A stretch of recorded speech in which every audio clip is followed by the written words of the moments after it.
Hi, I'm Janice Switlo, and today I'm going to take you through some commentary contained in Chronicles of Canada, a series of books written and published in 1915. And this one is about the quote-unquote discoverer of Canada. And it discusses the journeys, travels of Jacques Cartier, his first voyage being in 1534. So I'm going to go take you through some of this stuff and comment on it. And first, it discusses, what was some of the standards, if you will, at the time. Remember, this is in the 1530s. And it says about 10 years after the first of Cartier's voyages, and as I said, that was in 1534. They have a map of the eastern coast of America. It says, has pictured upon it a group of figures that represent the landing of the navigator and his followers among the Indians of Gaspé. It was the fashion of the time to attempt by such decorations to make maps vivid. Demons, deities, mythological figures, and naked savages disported themselves along the borders of the maps and helped to decorate unexplored spaces of earth and ocean. Of this sort is the illustration on the map in question, but it's generally agreed that we have no right to identify Cartier with any of the figures in the scene, although the group as a whole undoubtedly typifies his landing upon the seacoast of Canada. Now, what I find very interesting, of course, and he's considered, at the very end, but the patriotism can find no finer example than the instinctive admiration and love called forth in the heart of Jacques Cartier by the majestic beauty of the land of which he was the discoverer. Now, they call him the navigator. Now, what I find very interesting, and I'll, as I find out more, I'll report in, but the secret tables and processes, framework processes, and treaty-based table discussions that are taking place, the federal government is using this term navigator to help. This is a person who holds this position of navigator in these processes that the feds have dreamed up. I find that very interesting. Considering, this sort of history that I'm going to take you through.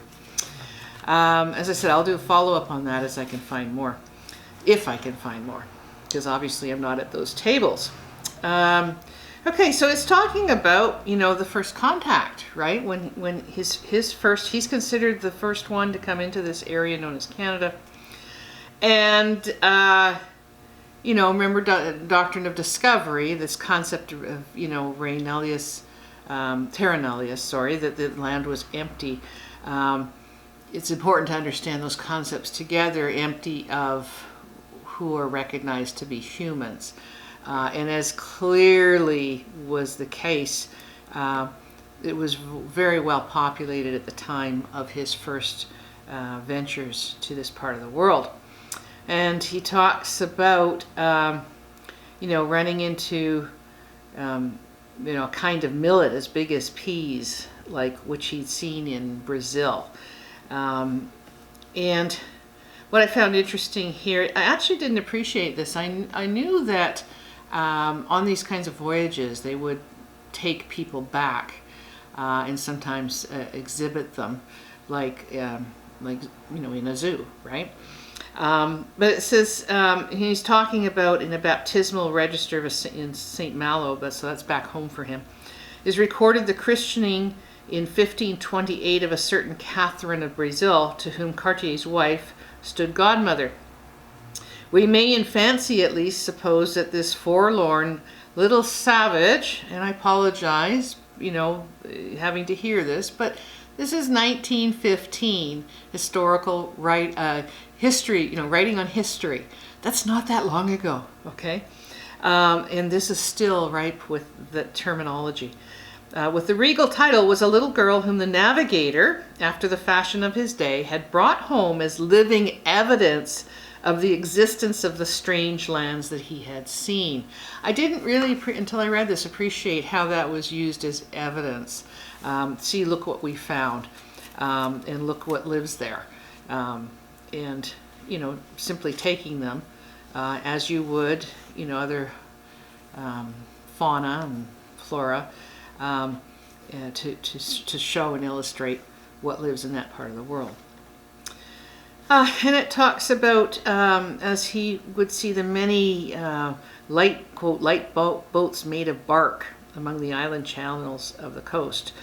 They are men, wrote Cartier, of an indifferent good stature and bigness, but wild and unruly. They wear their hair tied on the top like a wreath of hay and put a wooden pin within it or any other such thing instead of a nail.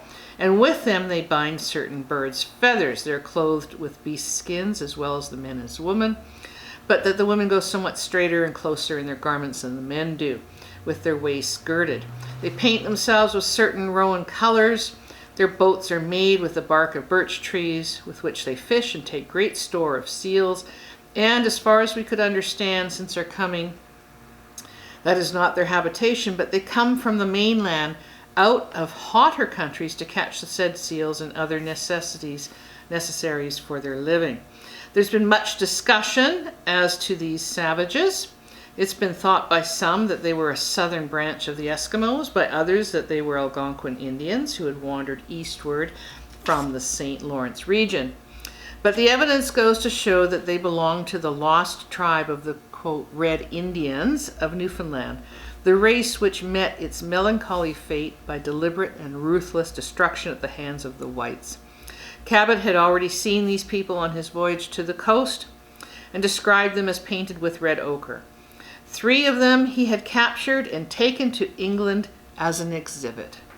For 200 years after the English settlement of Newfoundland, these Red Indians were hunted down till they were destroyed. It was considered meritorious, says a historian of the island, to shoot a Red Indian. To, quote, go to look for Indians, end of quote, came to be as much a phrase as to, quote, look for partridges, end of quote. They were harassed from post to post, from island to island.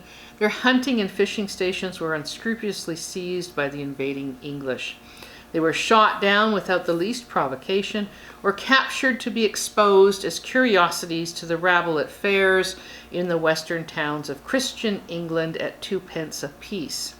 So much for the ill-fated savages among whom Cartier planted his first cross. Now, that was, and the further quotes will illustrate what that planting the cross was about. And continuing on one of his voyages, Cartier said that presented to them a red hat to give upon their captain. The Indians seemed delighted with the exchange. They danced about on the shore, went through strange ceremonies and pantomime, and threw seawater over their heads. They gave us, wrote Cartier, whatsoever they had, not keeping anything, so that we were constrained to go back again, so they were constrained to go back again naked, and made us signs that the next day they would come again and bring more skins with them. 4 more days he lingered. He met natives in large numbers. Hundreds of them, men, women, and children, came in their canoes to see the French explorers. They brought cooked meat, laid it on little pieces of wood, and retreating a short distance, invited the French to eat. Their look at how this is interpreted, right? This is in 1915. Their manner was as of those offering food to the gods who have descended from above. They were trading. Here's new people. Here's also an example of Indigenous law in action, the giving. There's newcomers. People have arrived. You offer them food. You have feast. You give. That's a manner of peaceful diplomacy in exercise, not worshiping of gods. The women came fearlessly up to the explorers, stroked them with their hands, and lifted their hands clasped to the sky with every sign of joy and exultation. The Indians, as Cartier saw them, seemed to have no settled home, but to wander to and fro in their canoes, taking fish and game as they went. Their land appeared to him the fairest that could be seen, level as a pond. In every opening of the forest he saw wild grains and berries, roses and fragrant herbs. It was indeed a land of promise that lay basking in the sunshine of a Canadian summer. And another, continuing to other, here again they saw savages in great numbers, but belonging, so Carter concluded, to a different tribe from those seen on the bay below. We gave them knives, he wrote, combs, beads of glass, and other trifles of small value, for which they made many signs of gladness, lifting their hands up to the heaven, dancing and singing in their boats. They appeared to be a miserable people. Now remember, he's just described a promised land, a beautiful countryside with everything that you need. But he concludes this. They appeared to be a miserable people in the lowest stage of savagery, going about practically naked and owning nothing of any value except their boats and their fishing nets. He noted that their heads were shaved except for, and this goes on. So Cartier thought from their destitute state that there could be no poorer people in the world. So here you have a clash of worldviews. What's the definition of wealth? He looked at this and said, they don't have anything of value. Who defines what is valuable? These people, these nations, these indigenous nationals who've survived for thousands of years, were living in what Cartier had to admit was an incredibly beautiful land with everything to sustain life. Before leaving the Bay of Gaspé, Cartier planted a great wooden cross at the entrance of the harbor. The cross stood 30 feet high, and at the center of it he hung a shield with 3 fleurs-de-lis. At the top was carved in ancient lettering the legend, Vive le Roi de France. A large concourse of savages stood about the French explorers as they raised the cross to its place. You can only imagine what they were thinking. What the heck is this? So soon as it was up, writes Cartier, we all together kneeled down before them with our hands towards heaven, yielding God thanks. And we made signs unto them, showing them the heavens, and that all our salvation depended only on him which in them dwelleth. Whereat they showed a great admiration, looking first at one another and then at the cross. I don't think that was a display of admiration. I think it was, what are these crazy white men doing? Because remember, they didn't understand any of these things that Cartier said he was doing. They would not have any inkling of what his intentions were with that. The little group of sailors kneeling about the cross, newly reared upon the soil of Canada as a symbol of the gospel of Christ and of the sovereignty of France. The wondering savages turned their faces in awe towards the summer sky, serene again after the passing storms. They're maybe being respectful of, what is this weird ceremony these people are doing, but they're respecting them. All this formed an impressive picture and one that appears and reappears in the literature of Canada. But attempting to suggest that this was a point where the Indians accepted Christianity and accepted French sovereignty is obviously ludicrous. But the first effect of the ceremony was not fortunate. By a sound instinct, the savages took fright. They rightly saw in the erection of the cross the advancing shadow of the rule of the white man. So again, even not understanding a word of what was being said, instinct directed them. After the French had withdrawn to their ships, the chief of the Indians came out with his brother and his sons to make protest against what had been done.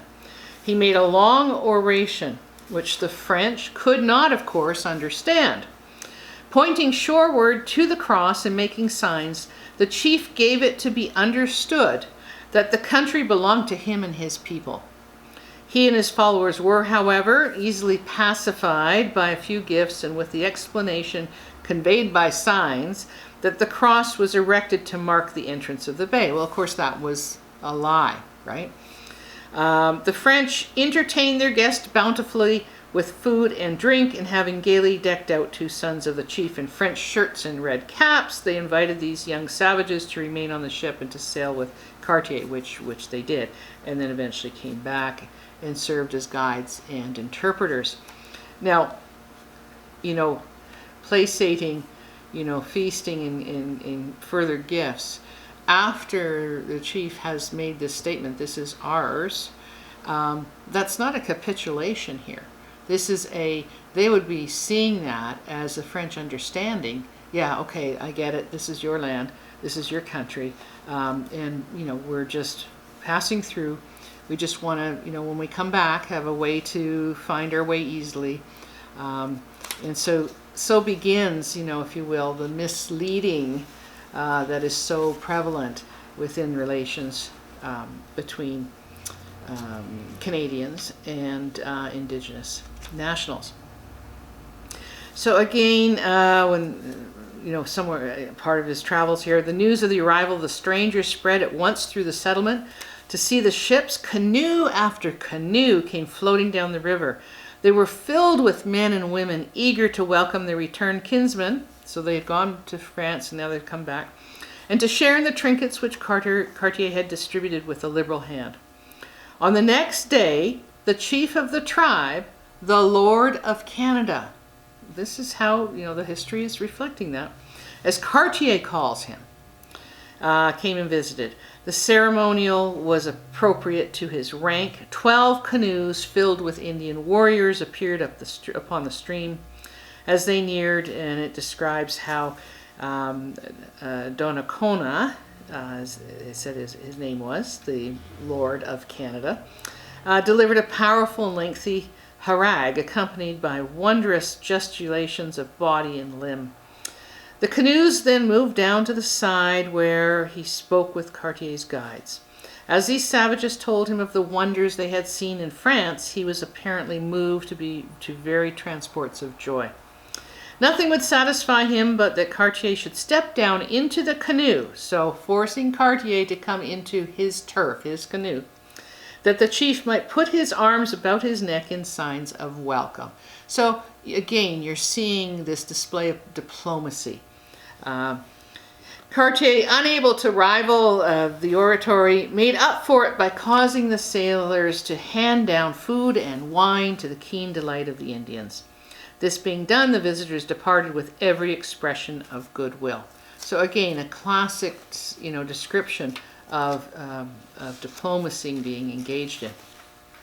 So Cartier's described that it was his policy throughout his voyages to deal with the Indians fairly and generously, to avoid all violence towards them, and to content himself with bringing to them the news of the gospel and the visible signs of the greatness of the King of France.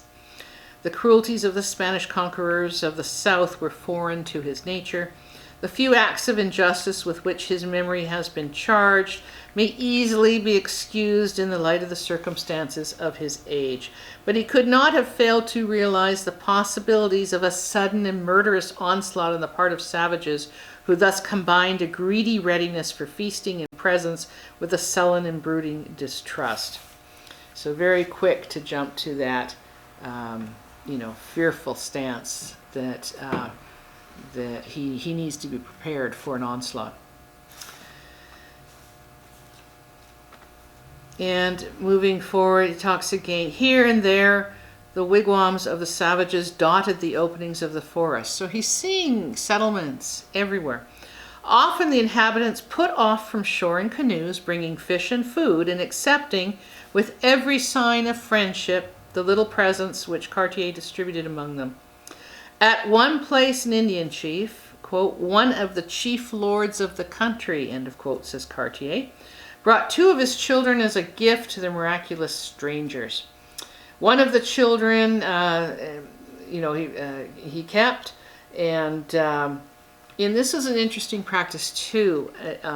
While Europeans would, kidnap and take people to prove and provide evidence that they were someplace where these unusual creatures live.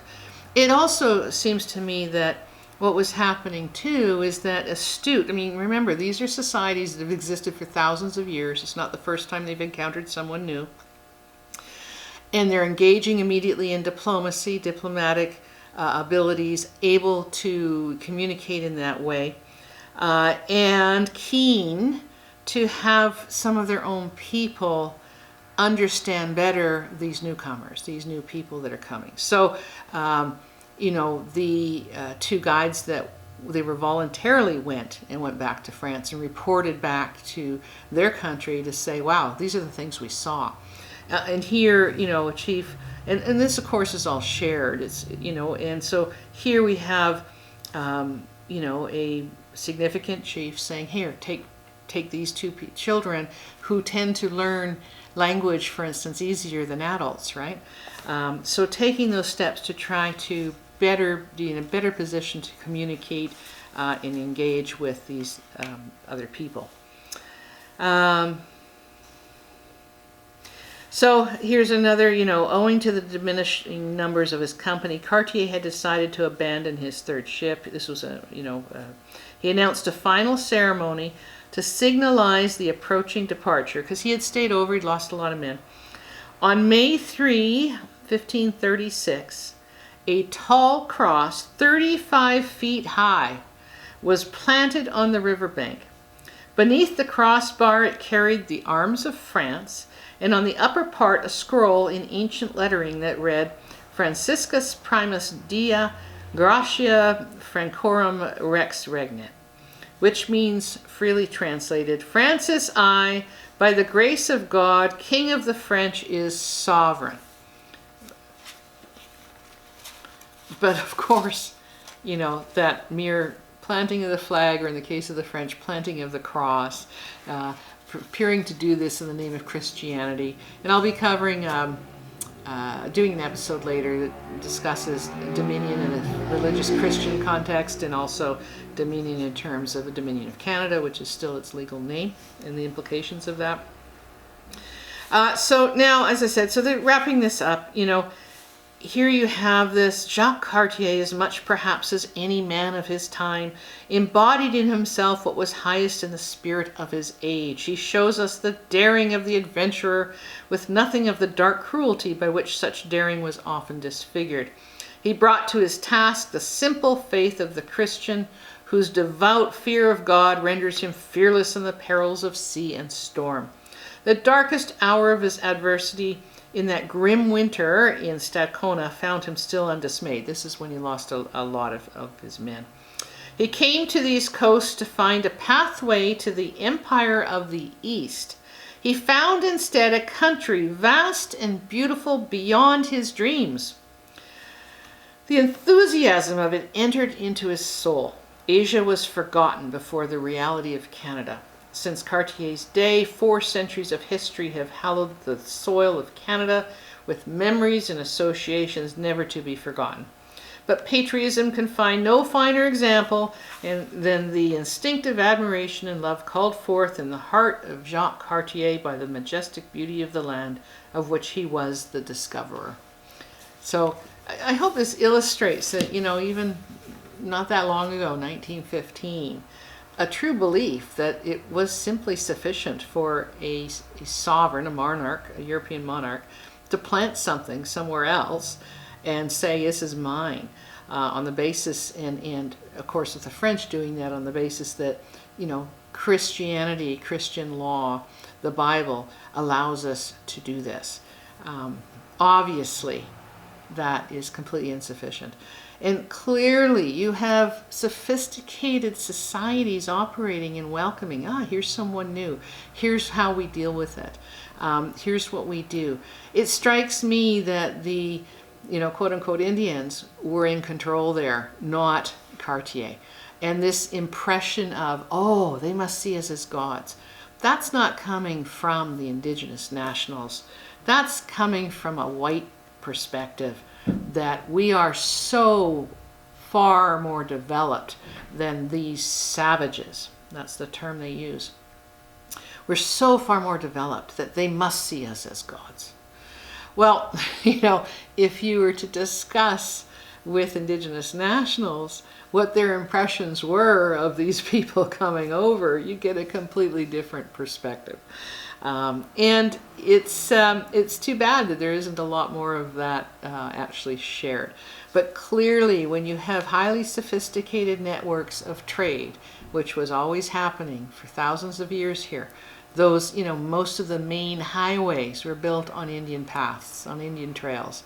And I've heard so many different stories of different substances from, far in the South America making it up to, quote unquote Canada. The trade systems were incredible.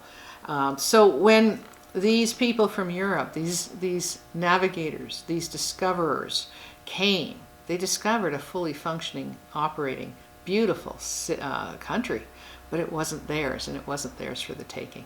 And that's all I have to say.